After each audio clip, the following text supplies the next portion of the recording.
Mr. Chairman, you are now live. Thank you.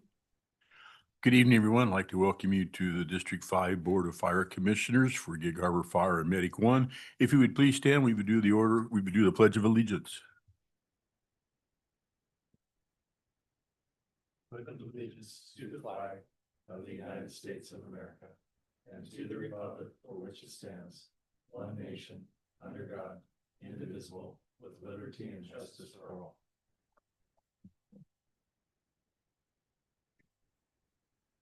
Thank you. Approval of the agenda. So moved. Second. Have a motion and a second. Roll call vote, please. Commissioner Nelson, Yes. Commissioner Urbina, Yes.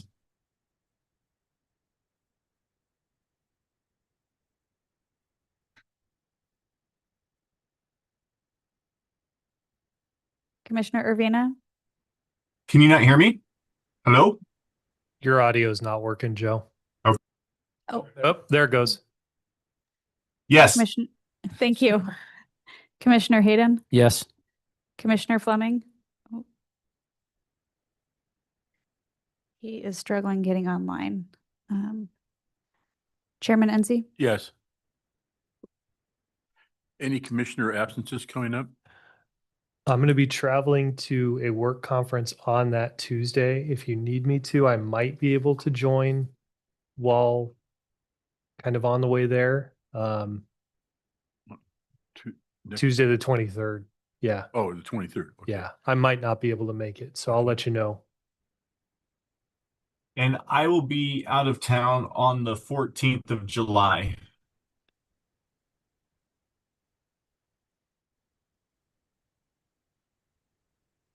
Okay. So noted. Thank you. Any communications? Approval of the minutes from the May 26, 2026 Commissioners meeting. I'll make a motion. We approve the minutes from May 26, 2026. Second. Motion and a second. Roll call vote. Commissioner Nelson, Yes. Commissioner Urbina, Yes.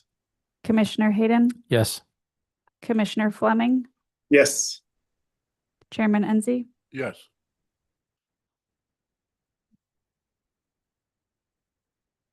Accounts payable and payroll approvals. I'll move that we approve accounts payable checks 3726 through 3770 and payroll checks and ACH transfers 3771 through 3783 as outlined in the agenda for a grand total of $2,365,290.35. I'll second it. Motion and a second. Roll call vote, please. Commissioner Nelson, Yes. Commissioner Urbina, Yes. Commissioner Hayden, Yes. Commissioner Fleming, Yes. Chairman Enzi. Yes. Local 3390, I have not heard anything from them today. Chief's reports. Chief Oldenburg. All right, I'm first in the barrel. Good evening, Commissioners. I wanted to give you a little bit of an update. Chief Doan has spoken previously about as we move forward and review our finances, we're continually looking at ways that we can optimize our business and our efficiencies. We've identified a couple of areas that we would like to recommend that we hire new employees. And I'd like to talk through that a little bit with you, of the two that pertain to me, and then Chief Langlow will talk about a third one. The first one I'd like to talk about, we're entertaining creating a new position in the organization called Vehicle Technology and Communications Specialist. We've talked about receiving a number of vehicles here in the near future, probably upwards of 10 to 14 vehicles in the next 6 to 7 months. Normally, once we receive vehicles, we contract with outside vendors to continue to install some of the equipment that we need on those vehicles, light bars, electrical systems, radios, the radio programming, and things like that. That's fairly expensive for us to do year over year. We have a high workload that we foresee in the near future and on a continuing basis now that we've built the capital replacement plan. So we've taken an evaluation and looked at what we've historically spent to accomplish those tasks and the number of work hours that we get in return for those dollars. And we think it would be more cost efficient for the district to hire a full-time employee and have that person here trained and available 100% of the time to accomplish those tasks. And when they're not accomplishing those tasks, those specific tasks on upfit, we've created the job description in a way that they can do other things for the organization as well in those times when they're not doing the upfit. This proposal would be a reallocation of the money that we currently have built in our budget. We build it in our budget to accomplish those tasks. We would use that exact money and we would just convert it over. Instead of paying consultants and contractors to do that work, we would be doing that work ourselves. So it's not an increase in the budget. We would just be reallocating and hiring a full-time employee that we would have available to us. We've also done a work hour analysis on that. For the same dollar amount that we usually do, around 500 hours of contract work, we would have a full-time employee here for the entire year, which is closer to 2,000 hours of working hours. So we think after taking a look at the way we've historically accomplished these tasks in this portion of our business, that we can optimize and find a better way of doing that. And we've tried to make sure that we can leverage it for the long term and not just during this push of vehicles. And so we've expanded the job description to where they would do some of the station alerting that's in our fixed facilities. They could do some of the electrical work on that and a number of other things. And so I just wanted to give you an opportunity to kind of listen to our rationale and our background on where we got and where and how we got to this decision. And we think it's a good business practice moving forward and a better option for the district to better use of those resources for us. So that would be the first one. Obviously, because that's a new position, we would be notifying the Local 3390, and we have to go through a structured process with them. But we don't foresee any challenges there. And if we do, we'll work through those. We just wanted to make sure that you were aware of it and had an opportunity to provide input. Commissioners, with all three of these positions, like Chief Oldenburg said, we're finding this within the budget. And, we could go back and forth of whether we can or can't, but we want your, there's no action that needs to be taken. We can do this within the budget is what I'm saying. But at the same time, we also don't want to move forward on some FTEs without you knowing about it and at least asking questions. And so we don't need formal approval, but we also wouldn't move forward if there was lots of difficult questions that we couldn't answer, if that makes sense. It does. One of the first things that pops in mind, is now we're responsible for obviously the vacation, the benefits, and all that stuff coming with what comes with having the employee. Having all those things, I would have assumed you've cost all of those out, and would still be ahead of the ball game by going the way that you're asking instead of going to going to a vendor to have it done. That's exactly correct. Mm-hmm. My question, and Chief Oldenburg, you did address it, but I just wanted a little bit of clarification. The long term, so we get through these surge of vehicles, then what? It just helped me understand that a little bit better. Yeah, so the job description itself, the way it's structured, goes beyond just those few things that I talked about. There are a few of the highlights because they're easiest for us to recognize, like we're going to get a whole bunch of vehicles and we're going to do a whole bunch of upfit costs or upfit contractors costs. There's still service and reliability. So we have radio upgrades, radio programming. This person would be able to do the Motorola programming for us, which we do every year for 100% of our portables and mobile radios. That's a complex process that occurs on a regular and reoccurring basis. Any type of up service and maintenance, like anything goes down or needs repair, this person would do that. And then specifically, we put language in this job description because we think we may have, I'm not saying that we will, but we may have current internal candidates that are employed with the district in other areas that might be interested in this new job. We've written it in a way that we can continue to use those specialized skills that they have acquired and used in the district in case we need those skills to be utilized for an emergency, or when we have a backload of work in another area, we can move across from one job to the other. But looking at it, that was one of the main areas that we talked about, is what's the long-term viability of this. And we think that the way that we've written the job description with the maximum amount of flexibility, and specifically added some of these other things in there, that it makes good financial sense for the long term as well. Thank you. I appreciate that. Yeah. So there's internal candidates that are available, interested right now? That's the word on the street. We haven't posted the job, and we haven't done, this is the first, this is the first rollout and discussion we're having in a public format, but you know how the word gets around the organization. And so let's just say I wouldn't be surprised if there was current employees that would be interested in this position. What kind of impact would this have on expediting in-service time for all the vehicles that we're receiving? Oh, it would have an exponential impact, right? So I mean, it's like something goes down and we don't necessarily have the expertise in the organization to fix that now, which there are a number of areas that we don't. We're at the mercy of the vendor and the vendor's time schedule. So those things would sit and wait until we could contract with the employee, contact them, have them come out, put it on their schedule. We would have an in-house employee to put that unit back in service as soon as we prioritized it in a manner that's like, we want you to do this first, starting tomorrow or this afternoon. But I mean, specifically in terms of like the apparatus that we know we're receiving this year, would that get those, the 5 engines, or I guess 7 engines, the Yeah. 5 Type 1s, the 2 Type 3s, would this position let them get on the street more quickly than the alternative? Yeah, because it's the same type of thing. We're still going to be at the mercy of the vendor to put all of those pieces of apparatus in service. Okay. Yeah.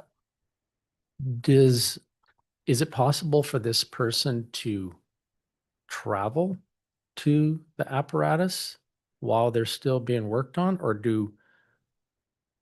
does the apparatus have to be here? Yeah, the So, I mean, person. they're all in different phases.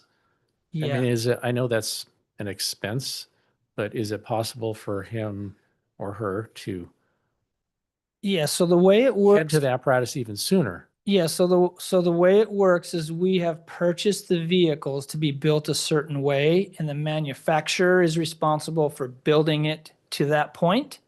And then we inspect it, and then we receive it, we validate it, and then we receive it. And then it comes here, right? And then there's still a body of work that needs to be accomplished before we put it in service. So we wouldn't necessarily go back to where it's being manufactured, because they're responsible for all of those things and the built up costs.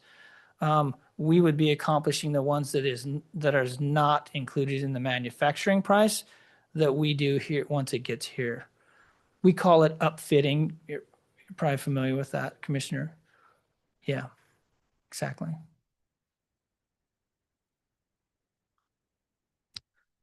Okay, the next, any questions on that first one?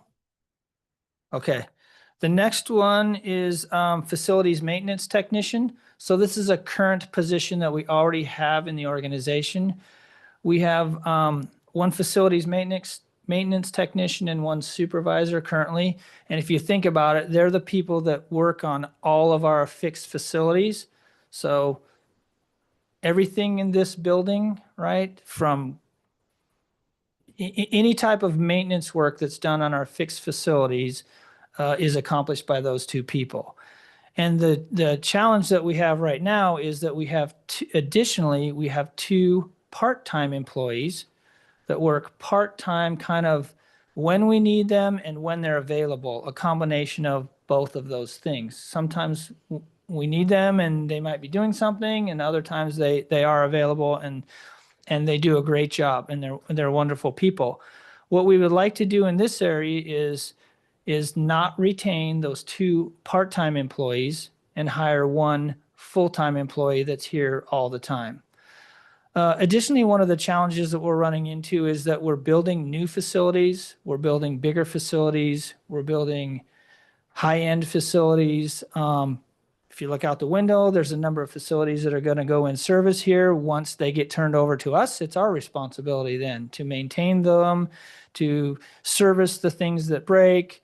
We're building a nice new Station 51 and all the other facilities as well. So this group of people have a really high workload currently in our organization. And so again, we've looked at it, and while the 2 part-time employees do a great job, we think that hiring 1 full-time employee that's here all the time, every day throughout the week, would maximize our capability in assisting with the backlog of some of those projects and some of the maintenance that we have, and be able to handle some of the anticipated increased workload as we move forward with all of our new facilities. So in this position, there would be a small delta in the difference of the cost, but we've allocated for that and we're prepared to absorb that.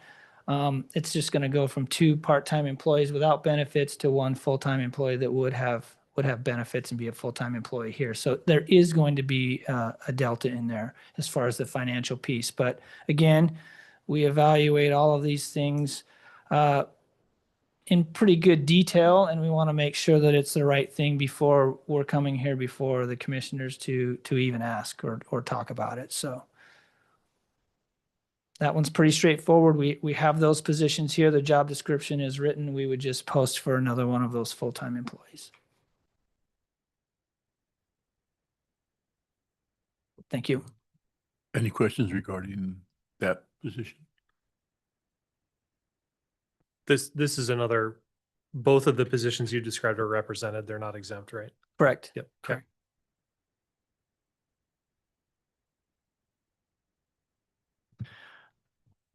Good evening. The third position, again, to Commissioner Nelson's question, also represented. This would be the proposal here that we're working through. The command staff is to hire a FTE in the training division as an administrative assistant. So DC Corrigan and I have spent, and really the whole operations team have spent a fair amount of time working through the operational flow and work plan of the training center as it opens and comes online. Even from an internal perspective, we have a training campus that has multiple zones and multiple rooms in the building. So as far as scheduling goes, as far as operations and of the training division itself, we believe that we are a light in the bandwidth from an administrative assistant perspective in that division. The workload that's being done right now is shared at different proportions, but it's shared between the training division chief, the 2 training division lieutenants, and then 2 administrative assistants, one that we have assigned to our EMS division and one that we have assigned to me, to our operations division.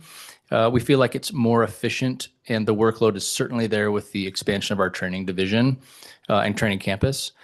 To hire a full-time employee in the training division as an administrative assistant. And similar to Chief Oldenburg, what he had mentioned about the funding piece, we're prepared to absorb that within our the training division's budget now. So that work or that money would come from a combination of consulting and overtime that is paid to the bargaining unit to do special projects. And some of it is administrative level work and some of it is other special projects within the training division, but that money would be allocated from primarily those 2 areas that Chief Corrigan's identified as a place where it would be more efficiently used for an administrative assistant to be able to support the training division and the training campus.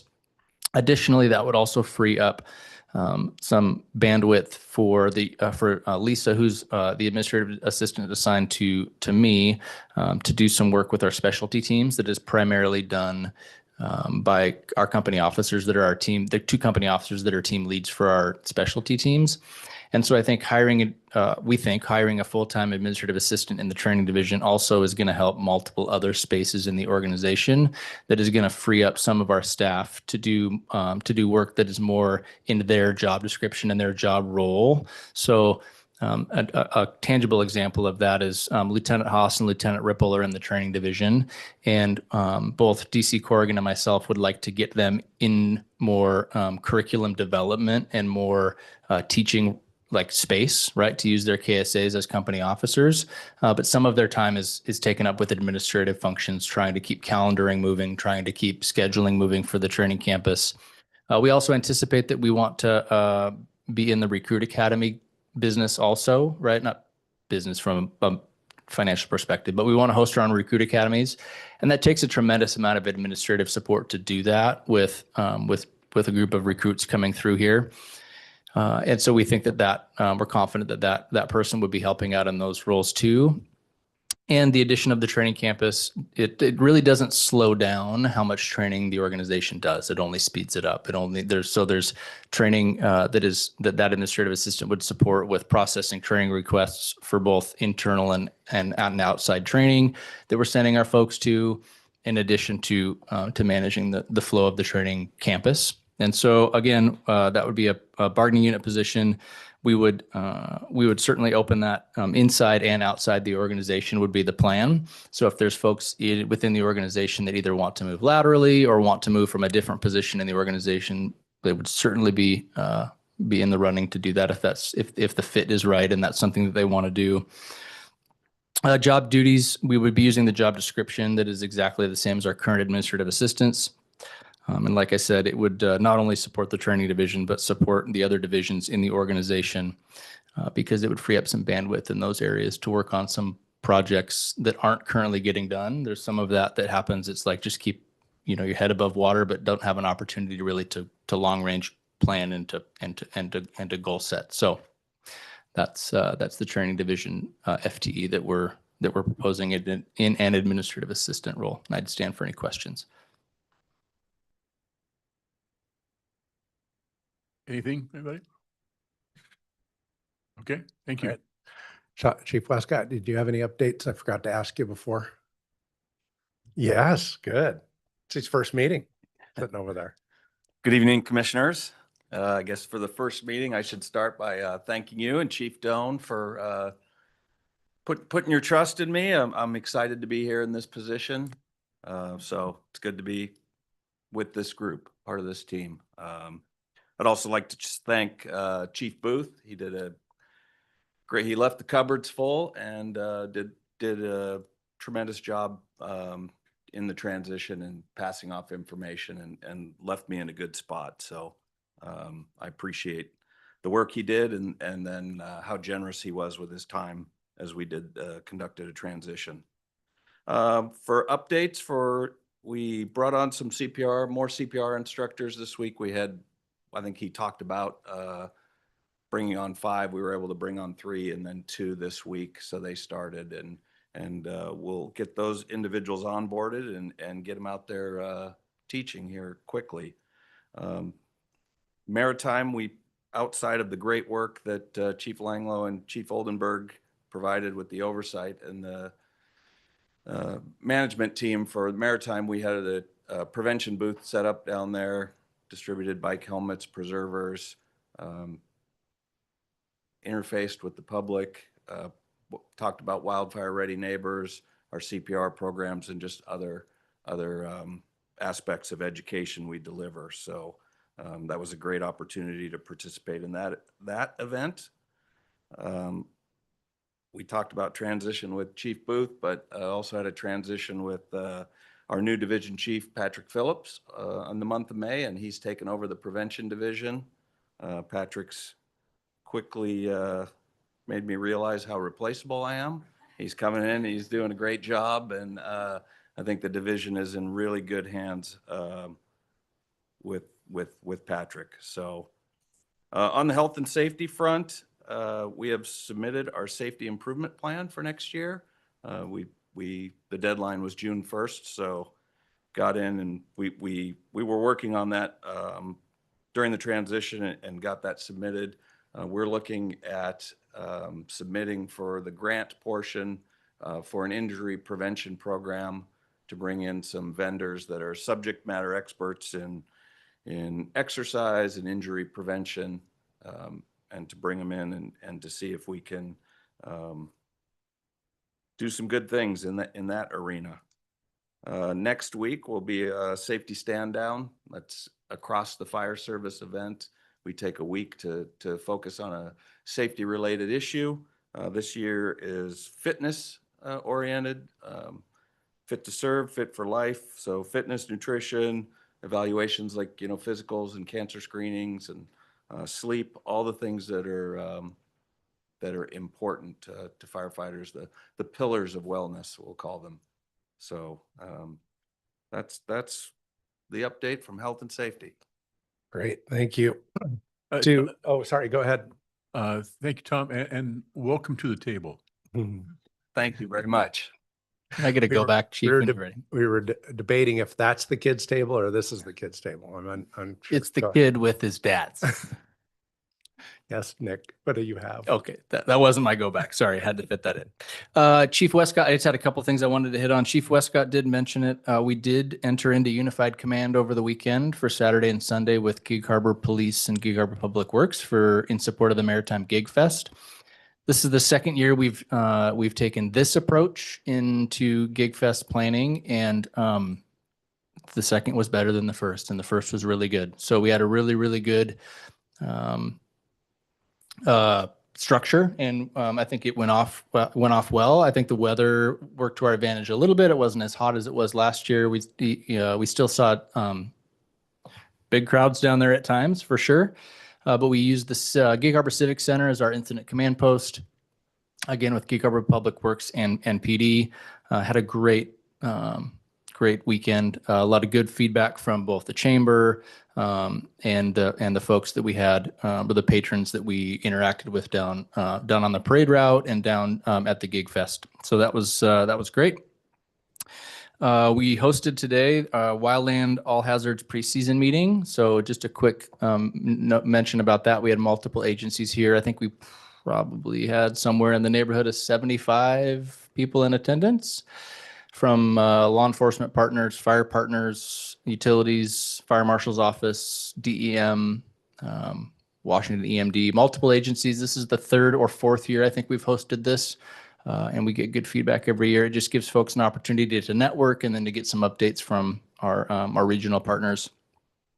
And then the last thing I wanted to report on, it was in relation to a question that Commissioner Fleming, I think, had regarding WSRB and potential improvement moving forward if we entertain the idea of a fireboat. And so I did have a meeting with WSRB a couple weeks ago where we talked about lots of topics. I was reminded, I had forgotten, but it was in a report. I was reminded that we actually already meet 100% of their criteria for WSRB in our fireboat area, because we don't actually meet their metric for enough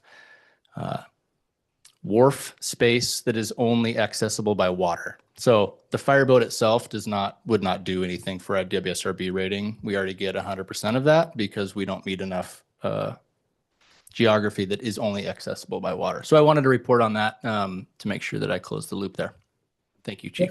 Yeah, thank you for looking into that. Appreciate it. Thank you.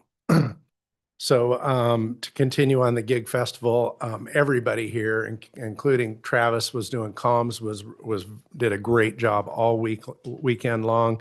It was a great partnership with the city. While they were working, I walked in the parade with the chief and then judged the parade. So, but they did a great job, and I really appreciate that partnership we have with the city of Gig Harbor. I've been working quite a bit with the Pierce County Fire Chiefs for quite a few years on call answering and call processing time. We had hired a data analyst for fire within South Sound 911. That person didn't work out, so we had another meeting with Kevin Yamamoto about what we're looking for the first time in 5 years. I just want to report what a great job he's doing as director. I'm really excited. He understood what we were looking for, and he said, we can do this in-house. We don't need to charge you for an FTE with this. And so I'm excited. We're gonna define call answering and call processing time. We're gonna start reporting it out, and that's what we asked 5 years ago. So I really appreciate him and that, and we're moving forward. So things are happening at South Sound 911. We're recruiting and planning for Chief Oldenburg's retirement. That position closes on the 29th. And then they've put together a process, and the whole command staff and Janelle are working hard to do that, to bring me 1, 2, or 3 candidates to interview. And our hope is to have them in place by November so we can have some transition time. As you know, we got the training facility opening on June 24th. The whole team is working hard to have a successful, we're calling it not a ribbon cutting, but a hose uncoupling is what we'll do. So, and the training division's working hard, and so is our facilities team. And we've already scheduled Gig Harbor PD to use it for the first time, haven't we? So we got our first partnership coming up in just a few months that they've reached out to use the training facility. There was an emergency management meeting today with the city. I was going to report on it, but I wasn't feeling well today, so I missed out on that. So we'll catch you up on the next one. Also tomorrow, I had forwarded you a contract with the Tacoma Public Utilities that we're updating that contract, and I just wanted you to know about that. We're having another meeting with them tomorrow to have a discussion on that contract.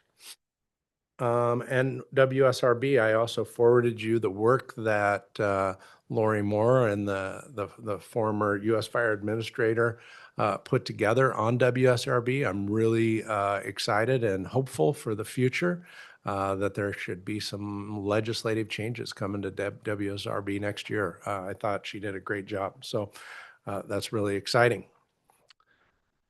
That is all that I have. Okay, thank you.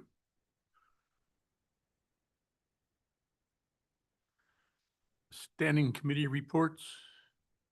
Anything besides?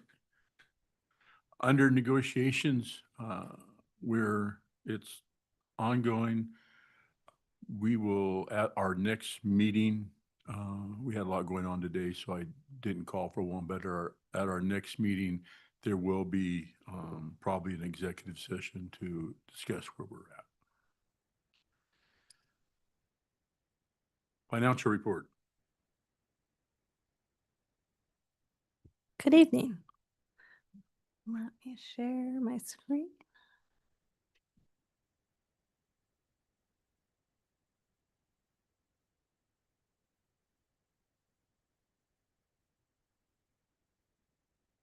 I'll try to make it a little bigger, but if not, this financial report is included in tonight's board packet on page 11. If I can make it a little bigger. High level, same format as the prior quarter. This one is presenting the April 2026 financial report. Revenues, the only thing that I'll highlight is that our April property taxes have been received. So you'll see that we are now 46% of budget. This is very typical. Our next collection is not anticipated until October. Move that out of the way. Uh-oh, sorry. Okay, moving into expenses, we have our operating expenses. First category sorted by category: supplies, benefits, services, and transfers. We are at 26%. This is a little light. Mostly, if you look at the transfers and other decreases, you'll see $5.5 million. Those are our associated debt payments and transfers to our capital funds. Those did not occur in the first 4 months of the year. The main reason why is waiting for our revenue collection. So for property tax to come in to be able to have the funds and resources to transfer to those other funds. So we are on par with our operating expenses, and you'll see transfers that will be posted for actuals probably in the May and June period. The next category is expenses by division. Same information, but displayed by division instead at 26% through the end of April. You'll also note same thing with the transfers. You'll see transfers here in the upcoming months. Next section is our bond capital program. We are continuing seeing expenditures here in the training campus and in Station 51. I anticipate that will continue throughout the rest of the year. Training campus, you'll notice we are nearing completion. There are obviously some continued expenditures that we'll see in the next couple months as well. If I can go a little farther down. It's not scrolling. Okay, moving into our capital that are not bond funded. These are the 3 new funds that we created for 2026. It is our facilities, our apparatus, and our equipment. Here you'll notice we haven't had a lot of spend yet from a facility standpoint. There's a lot of the early architect engineering and permits moving forward with Station 55. So we'll see expenditures here in the next couple of months as that starts. Fleet replacement, I think we spoke to this a few times. Our apparatus have not arrived, so you won't see any expenditure in that category yet as well. That is anticipated in the next 2 quarters. Equipment replacement, same thing, a little light in terms of spend. We do have a couple projects planned, and you'll see expenditures in those in the next couple months as well. Moving into our ending cash at the end of April, we are at $74.8 million. This does look high because it includes April's property tax collections, which is what we will use to spend for the next couple months until our next property tax collection. Does anyone have any questions about April? Thanks. Okay, thank you. Chairman's report, none. 2022 bond update. Good evening.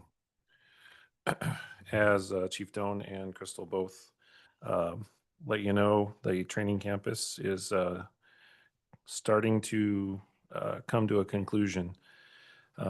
Schedule-wise, schedule keeps getting smaller and smaller. Within the next week, we'll be cleaning all the streets and the site. Temporary fencing is coming down tomorrow. On the 12th, we're doing a lot of seal coating. The old asphalt, making it look new. Both roads, the north and the south going into the training campus will get chip sealed. So in essence, on that day, access to the training campus is cut off at a certain point once they get to the second road. This weekend, just doing some cleaning and polishing of the concrete in the support building. Landscapers arrive next week to finish their landscaping. And it sounds funny, but weather dependent. If it's too hot, the stripers can't stripe on Monday. They'll do it on Tuesday. And then we're just waiting for a few things to come in for some other completions of various little things around the campus. But we'll be ready for the dedication, uncoupling, multitude of words we've used on the 24th for that to happen. Any questions about the training campus? Commissioner Fleming got a tour of it today when he was out here for our meeting. So he didn't tell me that he didn't like it or did like it, but he wanted one in Tacoma. So we'll take that for what it's worth. Station 51, as expected, moving along. They are currently putting down a vapor barrier for getting ready to install some steel in the next few days. That steel is all of the steel reinforcing that's in the slabs for both at bays. I'll say the small at bay for the BC's rigs and pickups, and then the large at bay for the apparatus. The first floor is all concrete, polished concrete. So all of that is also happening in the next few days or in the next few weeks. So pours on the 18th and the 22nd will take place. Once that cures and everything gets stripped, then walls and construction really kicks off, where you'll see some changes within days of walls going up. That's the update. Is there any questions?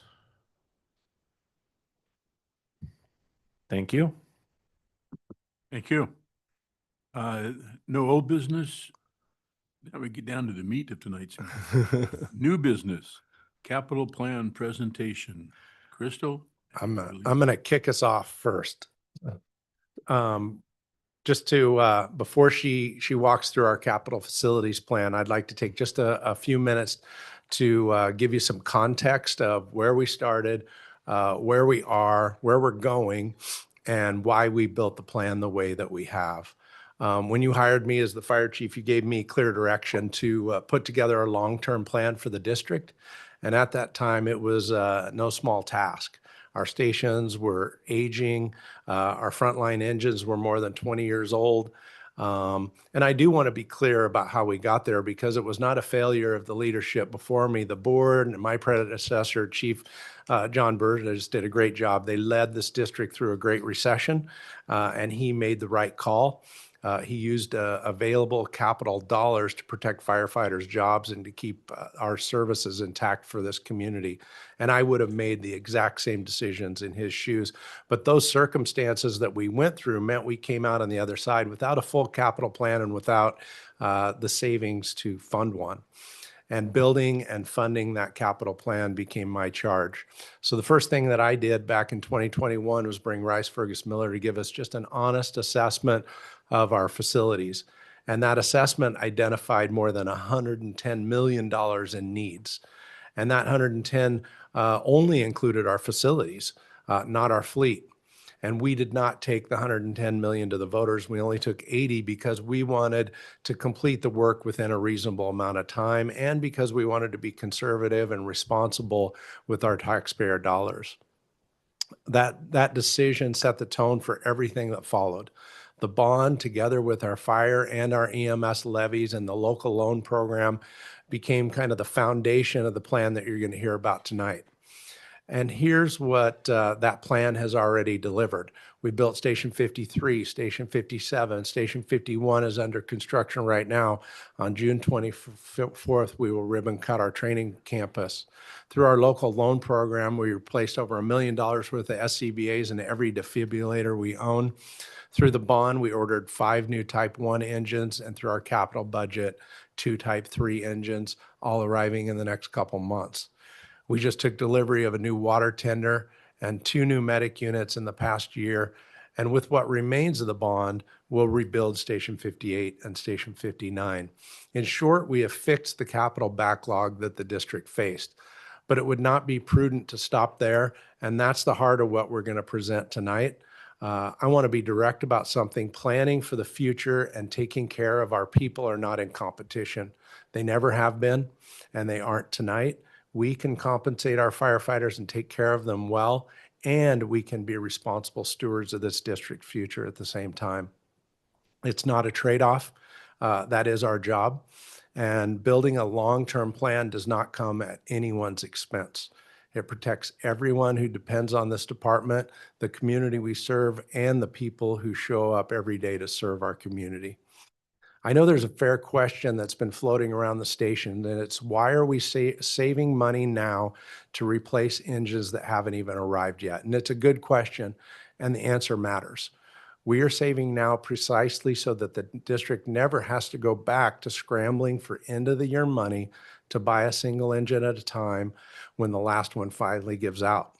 By funding replacement on a realistic, predictable schedule, we will keep our apparatus safe and budgeted year over year. We cannot count on the voters to pass a new bond every time something wears out. And frankly, much of this equipment will need replacing long before that 20-year bond is even paid off. And I want to be candid about something else too. Property taxes in our community are high. And Gig Harbor Fire and Medic 1 is one of the largest contributors to those bills. And our voters have been remarkably generous. They approved our fire levy, our EMS levy. They approved an $80 million bond. But I never want to take that generosity for granted. There is real fatigue out there right now. And my honest concern is that if we keep returning to the ballot, the day comes when the answer will be no. And we cannot operate without that fire and EMS levy. The most fiscally responsible thing that we can do is to manage what we already have wisely so that we don't keep asking them for more. Funding our own capital replacement is exactly how we protect those levies we depend on. Let me also set expectations about what this document is. A budget and a capital plan are exactly that. They're a plan. They're built on assumptions and they're a snapshot in time. They will change. They should change as new information needs come in. We have to start somewhere and we have to have a plan, but that plan has to be flexible and nimble. It's fair to ask where these assumptions come from. The replacement timelines and specifications for our apparatus and our facilities did not come from us in administration. We took what our fleet and facilities teams told us that they need. The people who maintain this equipment and these buildings every day and know them better than anyone. On the financial side, Crystal has built careful projections for assessed values, property taxes, labor costs, inflations. These are our best educated estimates, but no one can predict the future with certainty. So we will treat this plan as a living document. We can add to it. We can subtract from it. We can change assumptions behind it. We can adjust the replacement cycles of our apparatus. When the actual assessments, the assessed values come in, we will revise the plan. As real cost escalations on equipment and apparatus come into focus, we will refine it. And as actual inflation numbers arrive, we will adjust again. We've already changed course once with the bond. There were no engines even on the original plan, but we had no other way to pay for them, so we built them in. And in fact, the plan in front of you tonight will already need to be reworked if we decide to purchase a ladder truck in the near future. This is our plan for today. It will keep changing, and that's exactly how it should work. You'll also hear sometimes that our assumptions are conservative.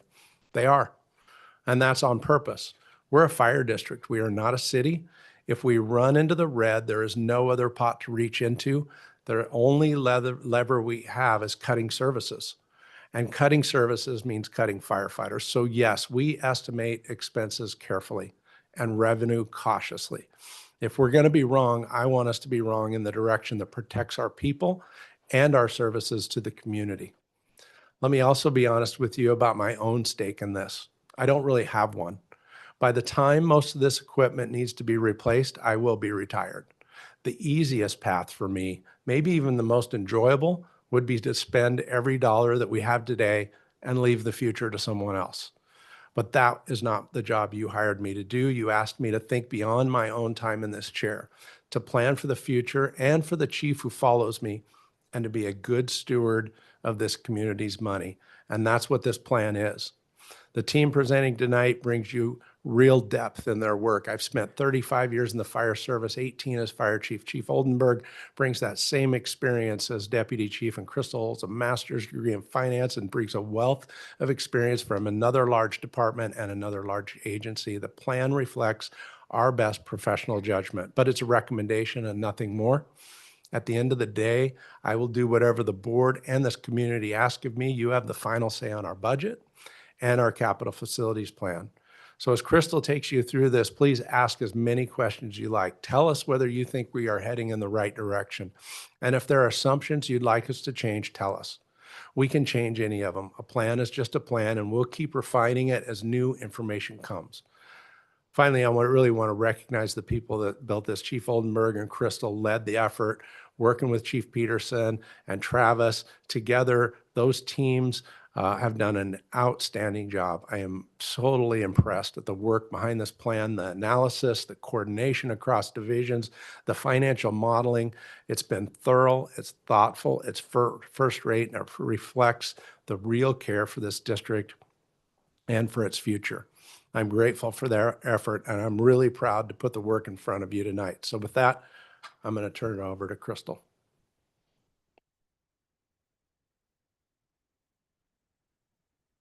Thank you, Chief. I'm going to go and share my screen here. So give me just one moment.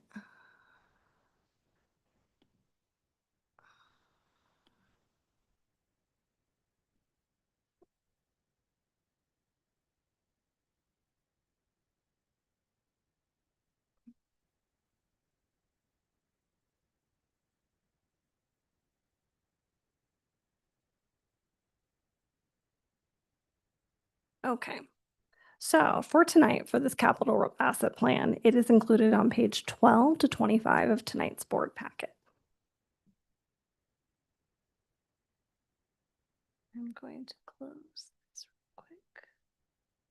1 second. I can figure it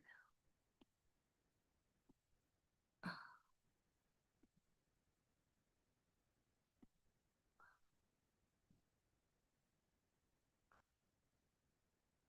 Where did it go?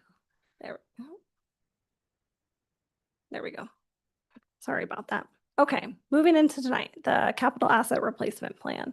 This is informational. It is a plan, as Chief mentioned. There's a lot of information. Feel free to mention any questions you have through the presentation, or I'm happy to answer them at the end as well.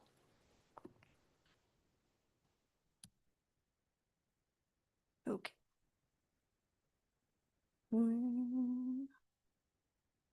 Hold on. Don't see my mouse. I don't know. Technical issue. Give me one moment. I don't know.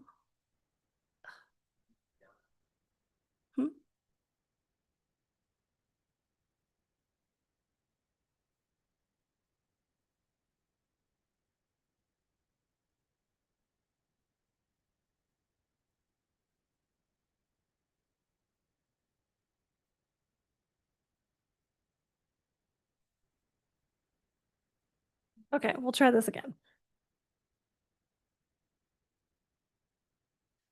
I have to touch my screen. Okay, I can do that. Keyboard's not working right now. That's okay. Okay, so for tonight's agenda, on the second slide here, it is actually the table of contents for tonight's presentation. So I won't go into detail on this slide, but it's to talk about what our capital asset plan is, why that matters, what our plan replacements are in the near term, what it is we manage, talking about our capital reserve, the forecast, how our funds are structured for our capital assets, and then moving forward into showing the 15-year forecast as well.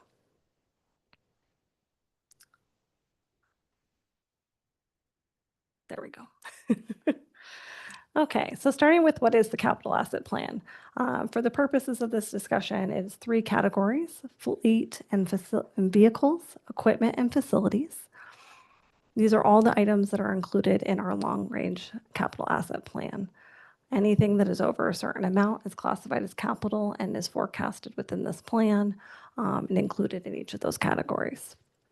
One of the reasons why we were looking forward to this, a lot of those items do require multiple years of advance ordering. For example, our apparatus require 3 to 4 years of advance in order to place an order.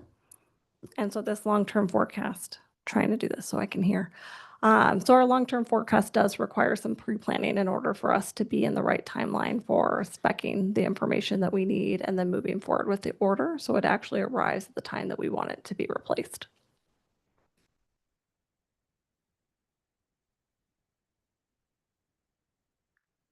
Okay, so in what we manage, this is a high-level summary to all the individual items that are included in our capital asset plan. I will highlight, it does say 152 assets. That does seem like a lot. However, there are a couple of categories that are counted as one. So I will say, for example, SCBA, while we have a significant investment within the self-contained breathing apparatus, that asset is considered one within this plan, not every individual item. Same thing with our radios. Radios are counted as one, not as every single radio within the plan. For the purposes of forecasting and planning for replacement, we did not individually contain each one of those as their own asset. So 152 assets, I would say, is the category, except for our fleet. Fleet are easy to count as one apparatus is one asset. I'll just highlight here, you'll notice this is a 50-year plan, so it does look like a significant investment. It's $1.46 billion over a 50-year time frame. I will highlight in any financial forecast that the numbers will change as you move forward in that plan. I would say from a financial forecasting practice, those first 6 to 10 years are going to be the most accurate. Once you get into years 20, 30, 40, and 50, inflationary factors are assumptions that will change as more information is known. But we do anticipate that there will be inflation over the 50 years. We do not anticipate that we'll have any flat expenses that don't increase from year to year over that 50-year time. So on here, our largest investment is our engines. With our current replacement cycle, this is both for the Type 3s and the Type 1 engines. The next category that's a significant investment is our medic units. The next category is our response vehicles. And then we get into the smaller categories. Medical equipment. We have a variety of medical equipment. This includes our power cots for our medic units, our AEDs, our defibrillators. Under specialty vehicles, these are ones that are not required in the response vehicle category. Let's see. And the other thing I was going to highlight here just for information is facilities. You'll see there are 2 categories for facilities. Facilities are broken out in 2 different categories in our plan. One for the bond that is all bond funded and facilities that are not bond funded. So you'll notice that there is $83.4 million for the facilities that are bond funded and then another $84 million over the 50-year plan of non-funded facilities. And just to highlight, the reason it is over 80 million for an 80 million bond is the interest earnings through that period that are allocable to those projects. Does anyone have questions on this slide before I move forward? Okay. One question. Sure. Are the engines, is this spec as just spec engines or custom engines? Great question. Sure.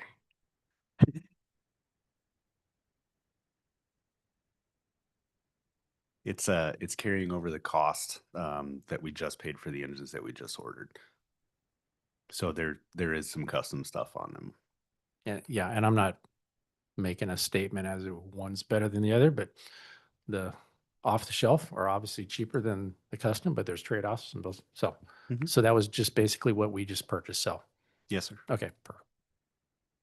How, I'm assuming that just builds in whatever we anticipate inflation to cause these to cost way out into the future. That's why that number, because I mean, that 595 seems quite high. Yes. Okay.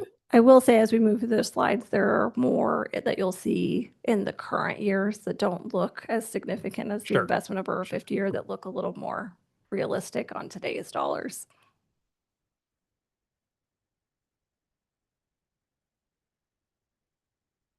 Okay, moving into our fund structure for our capital plan. This one I wanted to highlight because it is different for 2026 than our prior years. At the end, in 2026, we actually have 4 new funds. We actually pulled all capital investments out of the general expense fund and moved it into the capital fund.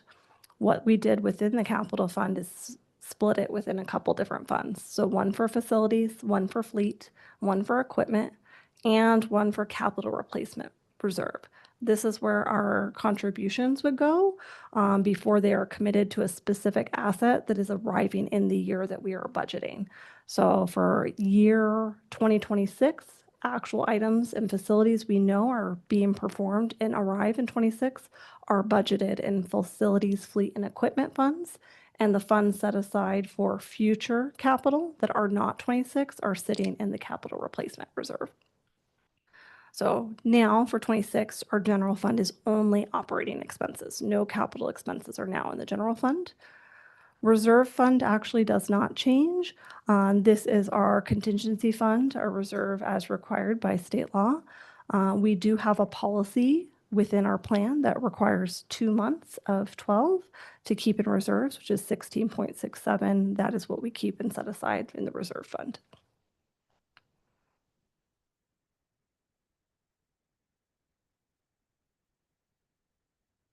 Man, this is really so small. Okay.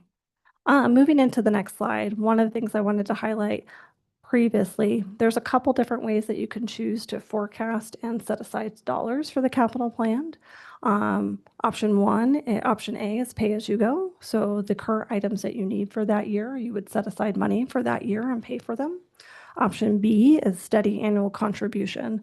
I'll highlight option A is traditionally how we've done it for the last couple of years. If we had a planned item that is arriving or a facility project, we budgeted exactly the amount that we needed for that specific project in that year. So we have traditionally done pay as you go. Option B is what we are moving forward with, and you'll see in the plan for 27 and beyond. This is a smoothed amount that is a set amount per year, so we can maintain operating expenses at an ongoing amount that doesn't have to reflect increases and decreases in our annual capital plan. So for example, this year we had $6 billion of investments to capital, but we won't need 6 every single year. So you'll see here, we'll go through the plan that will show you a smoothed amount. So the same annual capital amount that will be included every year that will align with our capital apparatus and facilities arriving as well. So moving into the next slide, we'll give a little more information on this one.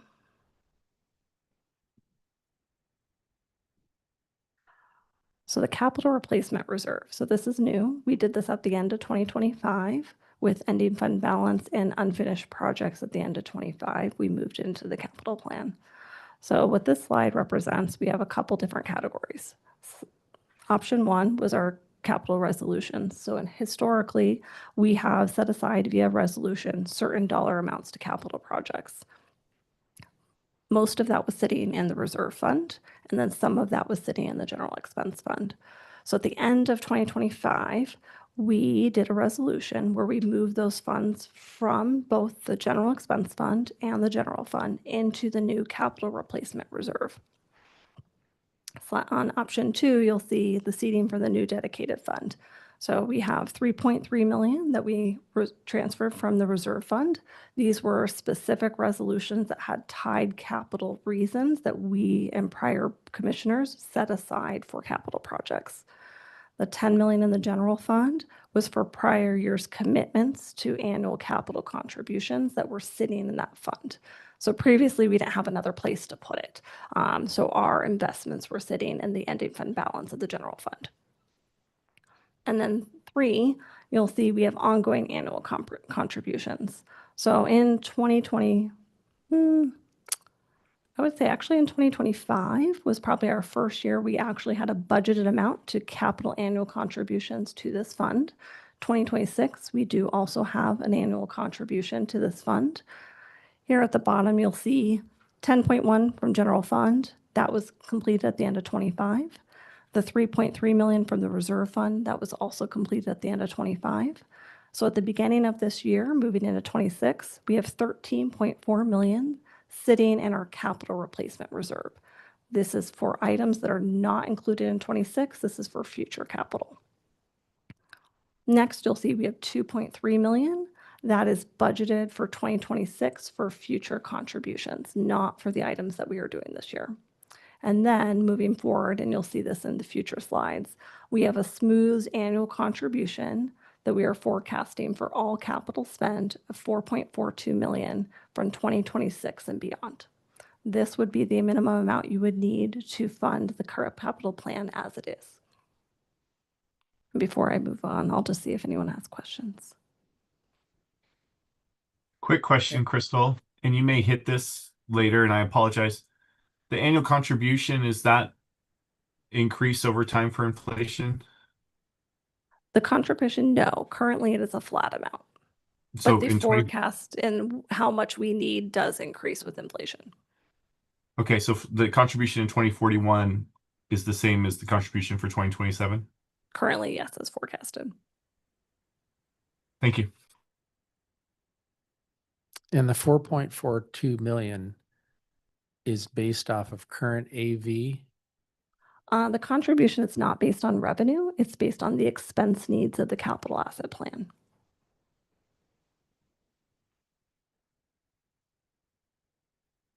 So that's, that's what's projected we would need to fund the capital. We may not have it. Right? So if the AV comes in lower or something, so if to fund this entire plan, and Vic, tell me if I'm wrong, Crystal, to fund this plan that we put together, it takes $4.42 million annually, and it's going to be up to you whether you put that in there every year. And then, so like Crystal said, it's not built on the revenue, it's built on what we need to spend. And then you're, as the board, decide whether you put that in annually or not, or whether we can afford it. How'd I do? Good. Not bad for a dumb fire chief.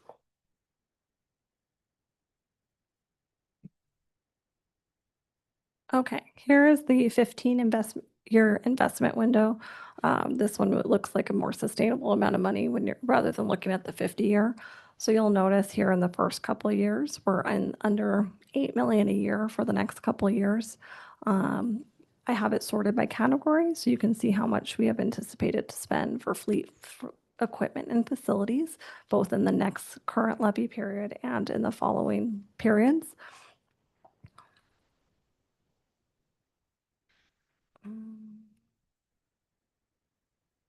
The one thing I'll highlight with the slide, this does not include in this visual anything from the bond. So facilities, the bond funded portion of facilities is not included here. This is everything that would be budgeted and spent from our general expense and capital fund.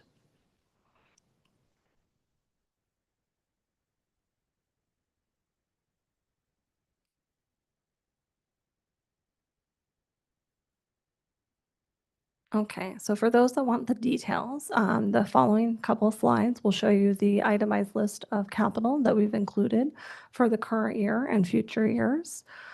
Here we have 2026. This is the items that we've already budgeted for 2026 that are included in our current budget. We have our engines that we know are arriving. I will highlight it as asterisk because we did prepay a portion of the Rosenbauer engines on order. So this is the remaining amount that we do need to pay upon arrival. Our Type 3s that are arriving.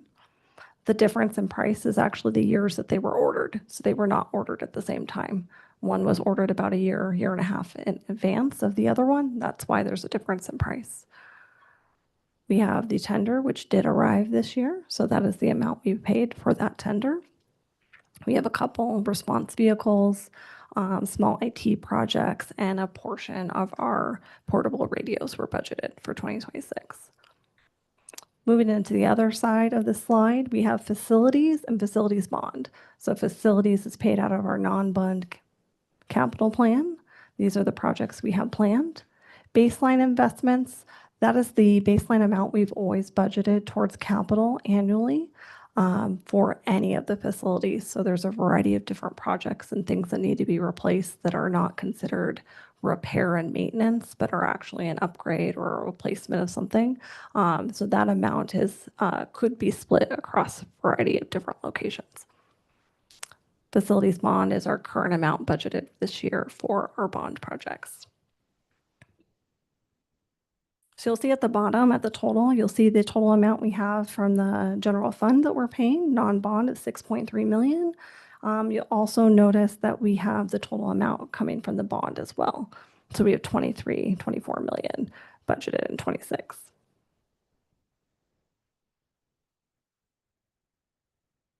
Moving into 27, you'll notice that we have 3 medic units that are anticipated to arrive in 27. We have a couple more response vehicles, the Stryker power cots, those are in alignment with the medic units. A couple more IT projects, continuing our investment and replacement on communications and radios. Facilities, you see, we do not have any significant investments budgeted or forecasted in 27 for non-bond. And then you'll also notice a significant investment in the bond projects following the issuance of our next 30 million of bond issuance that will occur at the end of the year.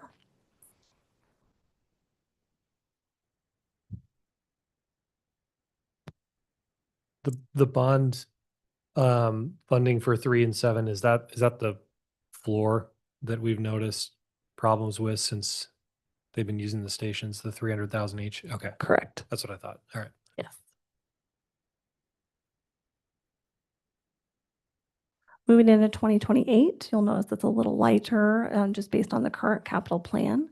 We have a couple response vehicles, a couple IT projects, one project on the facility side, and then the remaining amount of our $80 million bond for the facilities bond projects.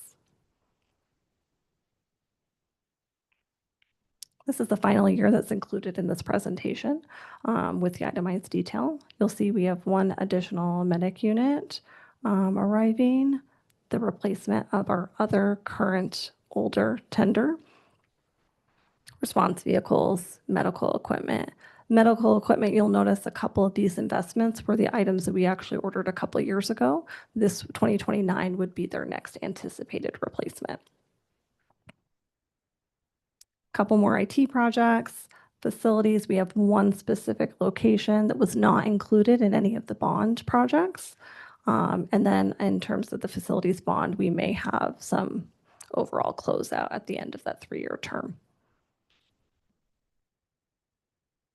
Does anyone have questions about any of the itemized cost?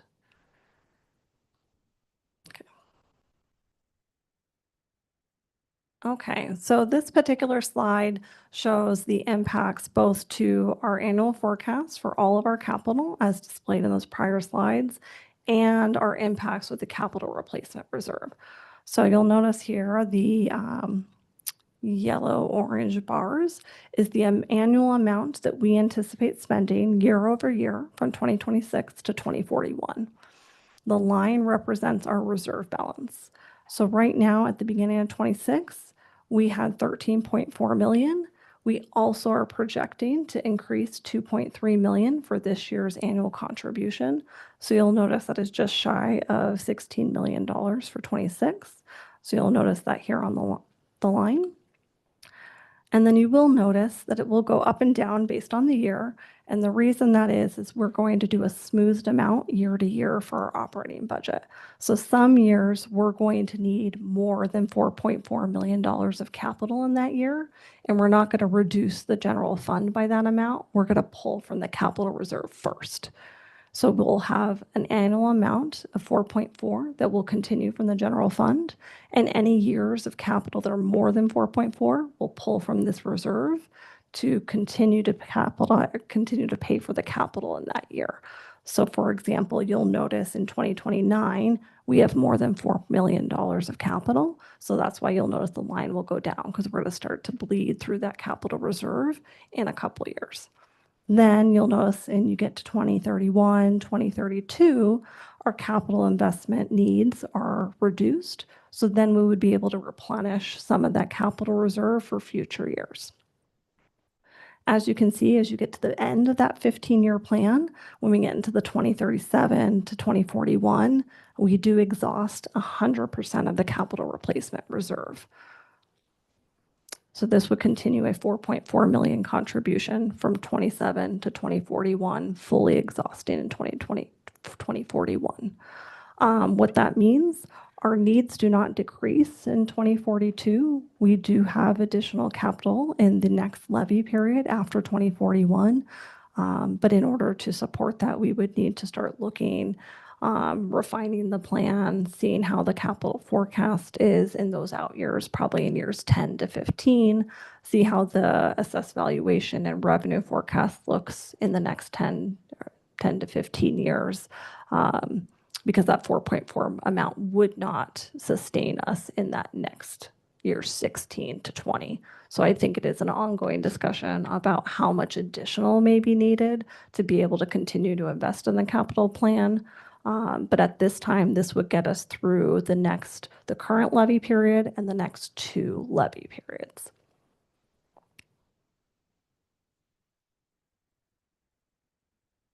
Any questions about this one?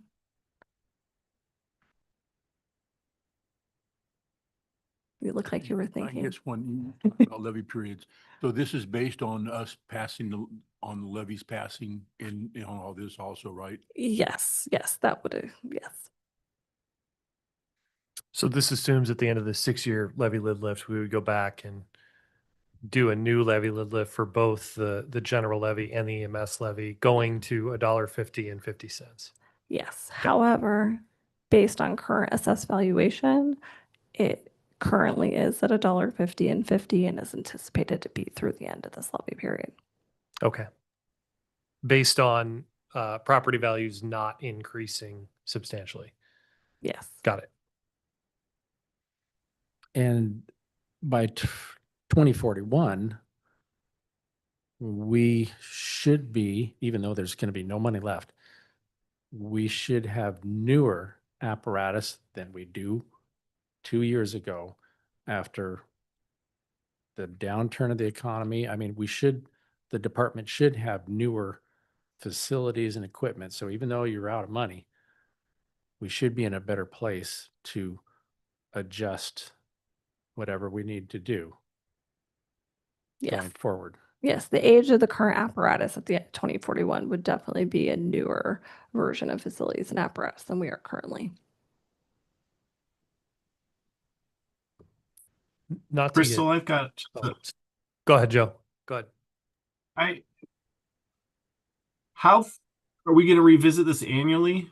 Because I'm not a big fan of going to zero. So obviously, at some point, we're going to revisit this a couple years, every year. Yes. What would you recommend? Because this isn't solving our long-term problem. Agreed. It does provide a plan for the next 15 years, but yes, it doesn't solve and provide a long-term investment. I have been done this capital plan annually as part of the budget process. That's usually when we're trying to assess what our capital need is moving into the budget process. So I do anticipate we will continue to up this at a minimum annually. Now that we have the capital replacement reserve, yes, I think that would be a consideration that we would review whether or not the annual contribution we have is sufficient and if there's any changes that can be made. I think that's a really good point, Commissioner.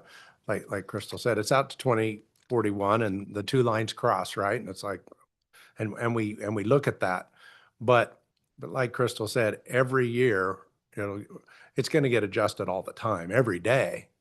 But every year you'll annually have a report and we'll come to you and this is our budget and you're gonna choose whether you put 5 million or 4 million or 3 million or 2 million into the capital fund.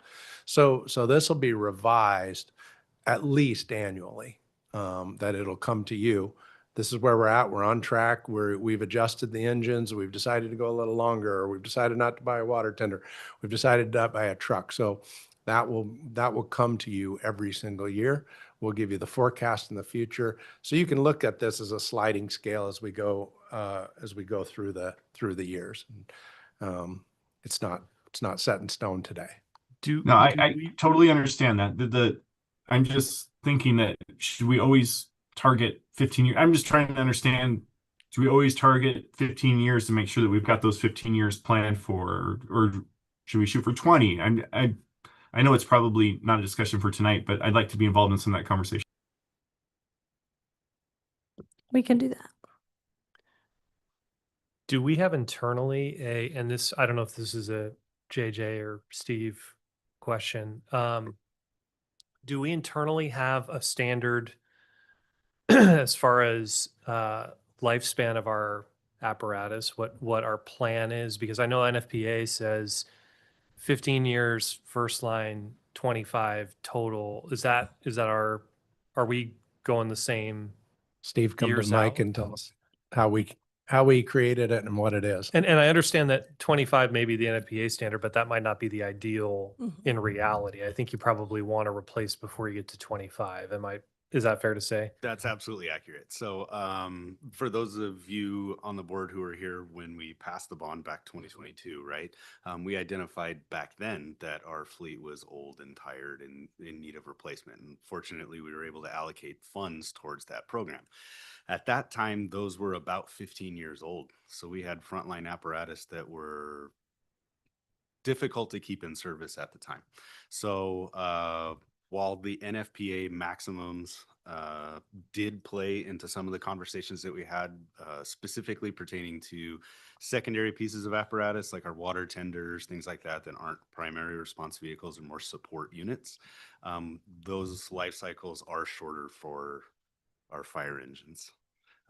Where the goal would be about a 15-year max life cycle, including reserve time. And the reason I ask is you know me, I'm an email pack rat. I saved an email from JJ back in 2022 where he put together a fleet replacement plan back then. And looking at that, I mean, back in 2022, our frontline engines at the time he created this had 110, 135, 151, 133,000 miles. So I imagine those are all approaching 200 at this point, or close to it. Very much so. We've got a couple of them that are actually over that. Right. And our call volume's increasing. We're staffing more stations.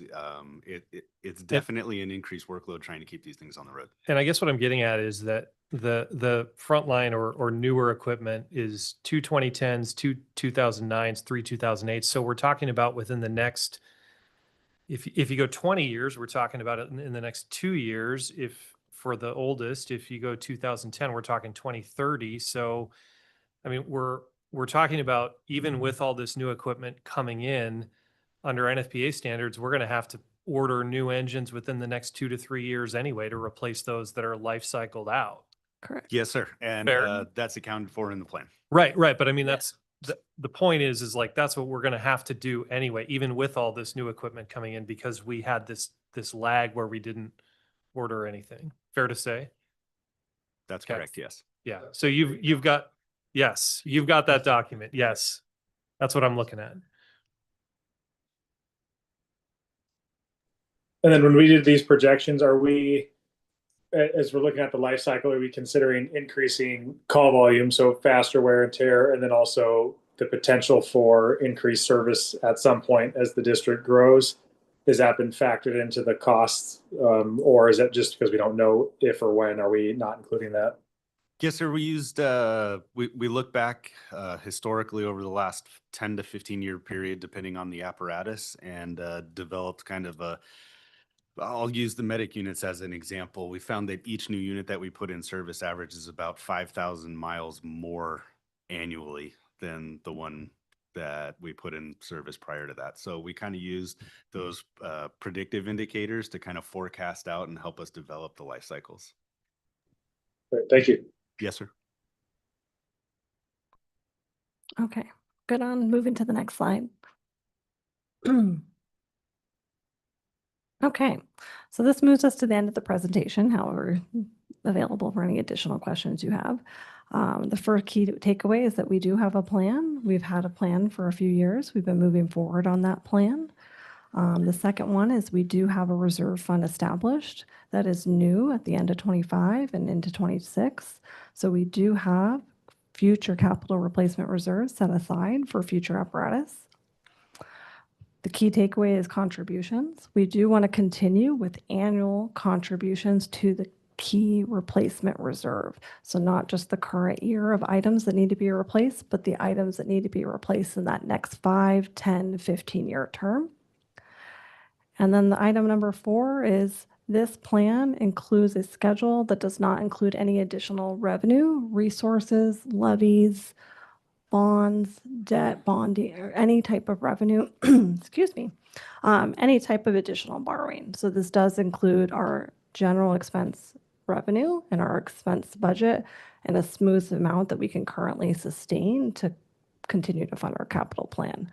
Obviously, that can change as assessed valuation changes or any increases to expenses that we may have. Particularly personnel. Personnel is a large portion of our budget, but currently within the forecast, the annual amount of 4.4 is forecasted within the period through 2041. And this is the last of my slides. So if you have any questions, I'm happy to answer any other questions you have. Are we assessing enough? We're at the legal max. We can't assess anymore. As thinking development in the city and in the district as far as commercial? I mean, what is, No, there's different amounts that we, I think you may be thinking of a fire benefits charge. Is that what you're thinking of? So we will evaluate moving to a fire benefits charge. We've done a little bit of work over the last couple of years, and we just don't have the commercial that that like West Pierce is what you're obviously probably thinking of. We'll continue to evaluate it, but at this point, a fire benefits charge would not generate different income. There's different ways to build it, and we can spend some time on that. And we do want to, over the next couple of years, continue to evaluate moving to a fire benefits charge. But as of right now, we only have the levy for fire, the levy for EMS, and we're at the max, and we can't assess anymore.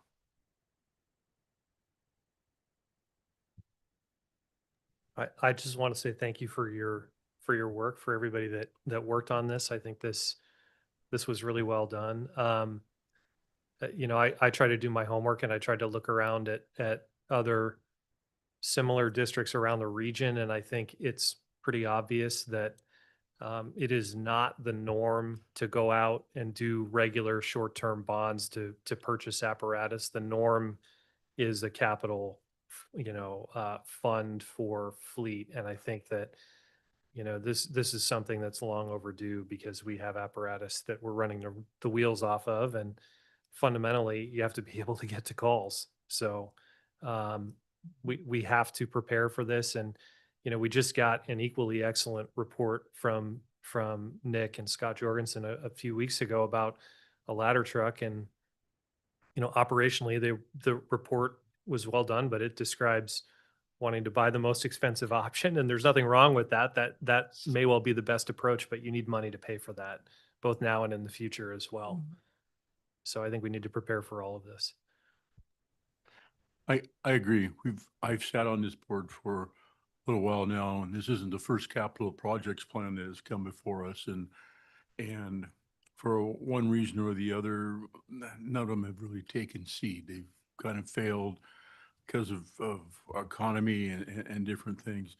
We finally have one that has taken seed, and it's growing. And myself as a commissioner, I don't want to see that wilt. And I will fight as hard as I can to make sure that we keep going the way that we are going, which I think is fair to the taxpayer, people that we represent here, that we do this. It's the best interest of their money that they're given to us. So I appreciate this. It gives us really something to keep looking at and to working on. So thank you. And like I said, it's a living, breathing plan, right? It's the plan today. You will have an opportunity every year to get updated on the plan, how we're doing, how it's looking, how the assumptions are. You'll have the opportunity every year to fund the plan or to not fund it, or to ask us to change the assumptions. So it's the plan as of today. There are a lot of assumptions behind it, and you asked really good questions today about a few of them. But if you ever want to know a little bit more, we can bring that to you. And then annually at our budget, we'll bring it, and you can, it's your plan, right? We're going to bring it to you, and you can choose which way you want to go. So thank you. And one more thing, and I don't want to call out Commissioner Fleming's department in a particularly negative way, or the city, I guess, but I think that we have sort of an example across the water of electeds and of a city that really has not done this, and they're continuously behind the eight ball to a degree. And it's not really fair to the people that work for that organization that are running calls to be running around in ancient equipment. And when we have an example like that we can sort of use as a contrast and say we are not going to go down that road. To me, that's what this does. Is we're gonna do right by our people and not have them running around in ancient apparatus that is really not fit to be response worthy anymore. And like I said in my opening statement, it's the right thing to do for the taxpayers too, not just our firefighters to have the right equipment, but we can't continue to just go back to them with bond and after bond to ask them to fund this. This is the fiscal responsibility thing to do. Okay. Thank you. Thank you. Anybody else? Just Okay. just real quick. I just want to echo good work, good job. And it's great to have a plan, and now we have to execute it. So, we just got to make sure that we stick to our guns on what we're trying to accomplish and annually fund this thing going forward. Thanks. Okay. Anything else into that? That was that was a lot. Thank you so much for the work you guys put into it, Perry, Crystal, and everybody else. Revised personal service contract for Division or Deputy Chief Tom Westcott. Well, I apologize that at his very first meeting, I have to bring this back to you. We made a mistake because we started the process early and it went over the year that we forgot to put in the COLA for the beginning of the year. So I'm embarrassed and apologetic that this happened. And his first meeting, I have to ask you to revise his because I forgot to put a COLA in. So that my request before you is to approve his personal services contract with the COLA added in for the year. Is that the 5.1? Yes. Got it. Okay. Any questions? I would ask for a motion to, I'll move that we approve the revised personal services contract for Deputy Chief Tom Westcott. Second. have a motion and a second. Any questions? Hearing none, roll call vote, please. Commissioner Nelson, Yes. Commissioner Urvina, Yes. Commissioner Hayden, Yes. Commissioner Fleming, Yes. Chairman Enzi. Yes. Okay, personal services contract for Fire Chief Doan. Commissioners, in your packet, I've put in a letter and a packet together for you. In essence, my contract is up, and at the highest level, I just wanted to do. There's been a lot of discussion about my contract, and so I wanted to do the first iteration in a public meeting and turn it over to you. So I'll just stop right there. Just to ask you, so is this intended more as first read for us and then, or do you want us to move? No, close I it? hope, I kind of okay. hope you don't make any decision tonight. I hope. I just wasn't sure. No, I'm not asking you to. It's in your court.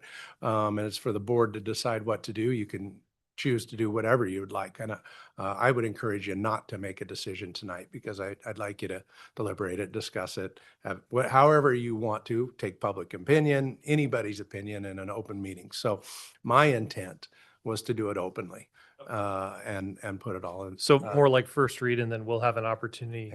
Yep. My guess is that typically when we've done, I feel like have we done executive session on these in the past? I can't remember. We almost always do I think executive that's session. the norm, but Yeah. I believe Chief Doan wanted it to be out there. Yeah. No, I get that. I'm just saying in terms of us Yeah. having a conversation and then we move forward.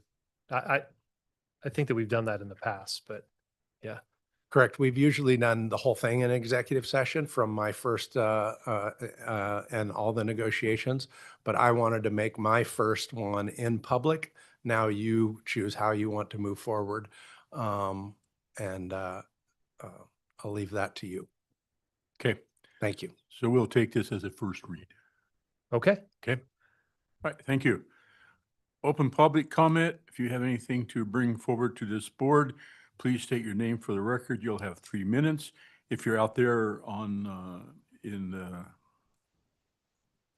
IT land, please raise your hand and we will call on you.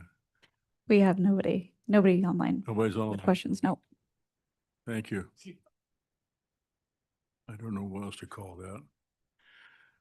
Good of the order. Okay. Special interest or upcoming events. Oh, one thing for good of the order. I think I was the only board member that went to the Chelan conference. And there's a presentation kind of about just general, I guess, organizational health and that sort of thing. And it made me feel really good about where we're at because I felt like a lot of the things that they were talking about that organizations need to do, we're already doing, and we're well down the road. And a lot of talk about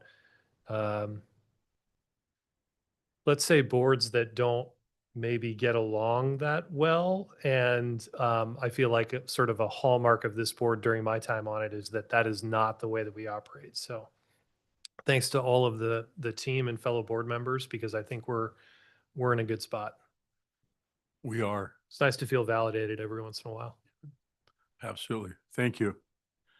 Okay, special interest upcoming events. I don't believe we have anything coming up. Well, nothing else coming before this board. We